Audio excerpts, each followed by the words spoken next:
Hindi na kailangan ng malalaking infrastruktura upang masolusyonan ang problema sa mga pagbaha sa National Capital Region o NCR. Ito ang inihayag ng Metropolitan Manila Development Authority o MMDA sa gitna ng pakikipag-ugnayan nito sa Dutch engineering firm na Haskoning na dalubhasa sa flood management. Ayon kay MMDA Chairman Romando Artes, ang naturang kumpanya ang pangunahing may ambag sa pangangasiwa ng baha sa the Netherlands kung saan maraming lugar ang below sea level ngunit hindi binabaha.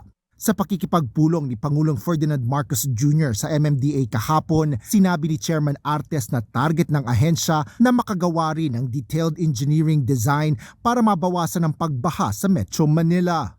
Meron po silang ginagawang study sa atin. In fact, na-submit na po yung preliminary draft. They identified 30 sites kung saan gagawa po tayo ng nature-based solution at mga catchments.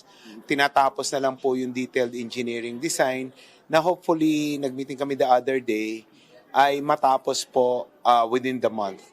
Paliwanag ni Artes, layo ng mga nature-based solution at rain catchment na saluhin ang malaking dami ng tubig ulan upang hindi agad mapunta sa drainage system at magdulot ng pagbaha. Para sa rain catchment, plano itong gawin sa open spaces kung saan may mga lugar na palalalimin lamang para pansamantalang mag-ipon ng tubig at unti-unting idiskarga sa mga waterway. Kabilang sa malalaking catchments na gagawin ay sa Camp Aguinaldo at Rizal Memorial Stadium, habang isa sa halimbawa ng maliit na spaces ay katulad sa Sunken Gardens sa University of the Philippines, Diliman. Tulad po ng sa Aguinaldo, around almost half hectare po ng golf course ay ating huhukayin, maglalagay po ng 10 meters deep na rain catchment. So imagine niyo po yung laki ng tubig na masasalo niyan. At yan po yung magpiprevent ng pagbaha dito sa EDSA White Plains. Kasi ang Aguinaldo ay more than 500 hectares. Tapos po iisa ang nilalabasan yan na maliit lang na creek. Talaga po kaya na-overwhelm.